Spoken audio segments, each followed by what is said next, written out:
Hello and welcome to the first 150 years of American history wrapped up into 15 minutes.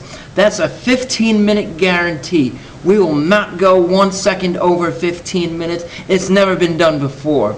I am Mr. Simonetti, as you see on the bottom of the screen. Up top is Mr. Antinoro. He's also on the hit TV show Numbers. Okay, we're going to go all the way back in time to the 13 colonies. If you look at the map, clearly we have 13 colonies. We're not going to count them out. We don't have time. We only have 15 minutes. But you divide a line in half, and you have the North and the South. And Mr. Antinoro, what is the biggest difference between the North and the South? The economy. The economy is the biggest difference. While in the North, okay, especially New England where there's rocky soil, instead of farming, the people there turn to manufacturing, shipping, and trade. And that's why in the North, big cities developed, like New York City, and a lot of immigrants, when they came here, they moved to these northern cities to work in the factory jobs.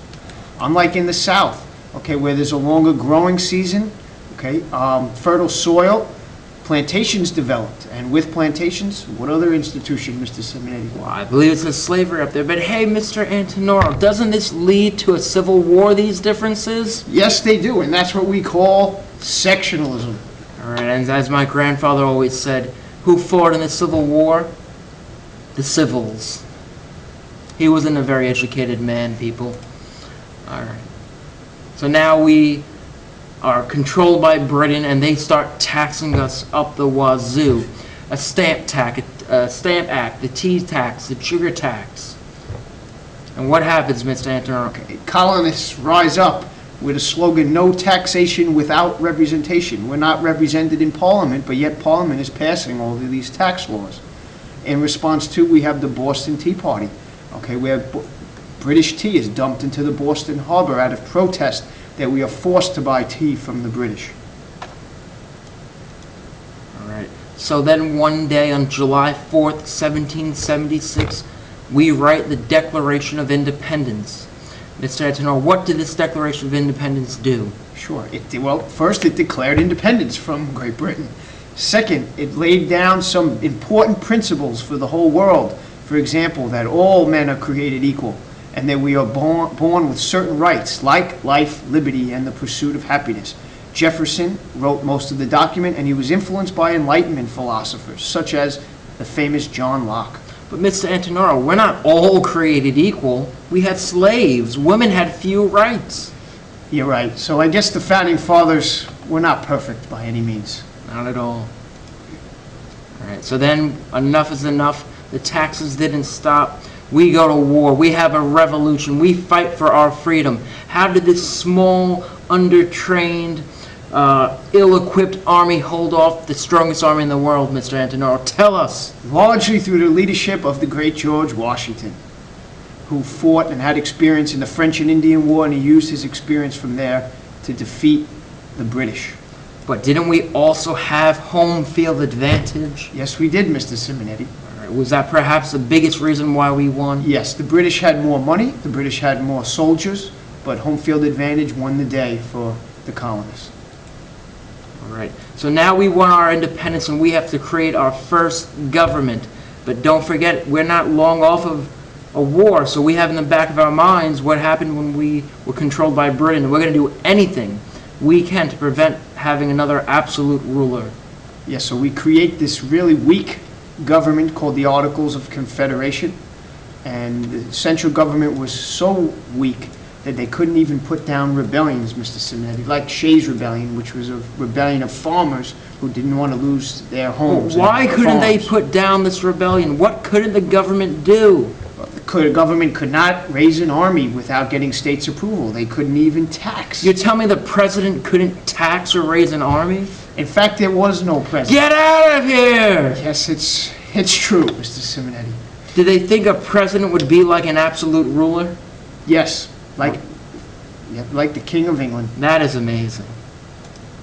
All right, so then we do have to rewrite a government. We need a new government. We need a stronger government, perhaps one government that can tax and raise an army And that government we created was called the Constitution. Tell us about the Constitution, Mr. Antinoro. Now, this Constitution made the central government or the national government, or on the Regents, you may even see it as the federal government, much stronger than it was. At the same time, though, it did not take away all of the rights that states have. It gave states also important powers. Now, at that time, there were a lot of people that were scared of this stronger government. What did you call these people? They were anti-federalists, meaning that they were against having a stronger national government. In fact, they were so scared that they demanded a Bill of Rights be attached to the Constitution. Are there some rights that are more important than others? Well, I believe they're all important, Mr. Simonetti. But would you say some are more important than others? Yes, I believe freedom of religion is probably the most important, along with freedom of speech, press, and petition. Those are all parts of self-expression, okay, and found in the First Amendment. Wow, that's a pretty important amendment right there. Yeah, and it's probably the most remembered one, right, by people. Okay, I would say the 10th Amendment also, which gives states a lot of rights, and any powers not given to the national government then are reserved for the states. And that'll lead to us to the principle of federalism, which we will talk about next. So you're saying our government is called a federal system of government? Yes, federal, meaning that power is divided between the national government and the state government. But which government is stronger? Well, that's the trick. Neither one. It's divided equally, as you see in the picture. But I thought there was a Supreme Court case. Wasn't there something that said the national government laws outweigh the state? Yes, national laws are higher than state laws, and the case I think you're referring to is the bank case with McCulloch versus Maryland. But states have a lot of reserved powers, and that, hence we know that when we travel from state to state, laws are different, whether they're about marriage or they're about driving or education. At the same time, there are certain delegated powers that only the national government can do, such as raising an army, okay, or declaring war, or having a postal service. So are you saying kids in Connecticut wouldn't watch this video because they don't have to take a Regents at the end of the year? Yes, it's true. Well, the poor kids in New York. Those reserved powers are something. All right, but wait, aren't we still afraid of one person controlling the national government? Yes, we are. Just because we divide the power, one person with half the power, that's still a lot of power. Yes, it is. But our president has never become a king. Why not? Because of divisions of power and checks and balances. So power is divided in the national government between three branches. You are familiar with them? Well, oh yeah, well it's right in front of me. The executive branch enforces the law, the legislative branch make the laws, and the judicial branch interprets the laws. So they all have their own powers. I never knew that. And they were so worried about having a dictatorship or a form of absolute monarchy that not only did they create three branches, but they also made sure that each branch can check the other branch. So what you're saying is no one branch is more powerful than the other one? Nope. Wow. What's an example of a check and balance? Well, the president can veto laws that are passed by Congress. But Congress, if they don't like the veto, they can override the veto with a 2/3 vote. Also, the president can't just sign any treaty he wants with foreign nations. He needs then to have the Senate ratify or approve of his treaties. Okay? The Supreme Court, as well, has the power to declare laws unconstitutional. And do you know what that power is called, Mr. Simonetti? I have no idea. Judicial review. Oh, wow. Wait, didn't that come from Marbury versus Madison? Wow, you're really learning. So, Mr. Antinoro, you're telling me that there was no debates, no problems writing this Constitution? All the states got along? Do you think we live in a perfect world? No, we definitely don't live in a perfect world. So the big states and the small states had big arguments with each other, especially over representation. Whereas the big states, because they had more people, wanted to have more representation in Congress. The small states wanted to have equal representation in Congress.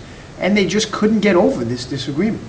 So how did they, I'm assuming they made a compromise. Yeah, not just a compromise, the great compromise. Oh, wow. A great compromise, eh? Yes, and believe it or not, this great compromise created two houses in Congress. That's why we have a bicameral legislature, where the House of Representatives, you've probably heard of the House of Representatives before. Yeah, isn't our Staten Island representative right up New Dorp Lane? Yes, he is.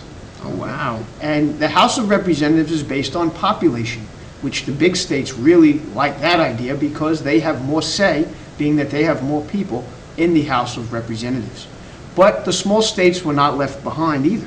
They like the idea of the Senate, where even small states, like little tiny Rhode Island, has 2 senators, whereas a huge state or highly populated state like California also has 2 senators. So if I have a problem, my best bet is to go to the House of Representatives? Depends if you're a large state or a small state. If you're a large state, okay, the House of Representatives, you will have a lot more say in the House of Representatives because of your population. Oh, that's why representation is important. It's my voice in government. Wow. So you should really vote. Okay? There had to be some other problems or compromises that our founding fathers made. You betcha, especially over slavery, the most divisive issue in our country's history. Northern states did not want slaves to be counted towards population, whereas southern states wanted to count slaves towards population. Now, you may find that strange, right? Yeah, why wouldn't you count slaves? They're people, aren't they? Yes, but Northerners brought up that slaves were not treated like people, they were treated as property. But Southerners wanted to count slaves towards population because, can you remember why from the last slide? Well, wouldn't they get more representation in the House of Representatives? Exactly. Wow.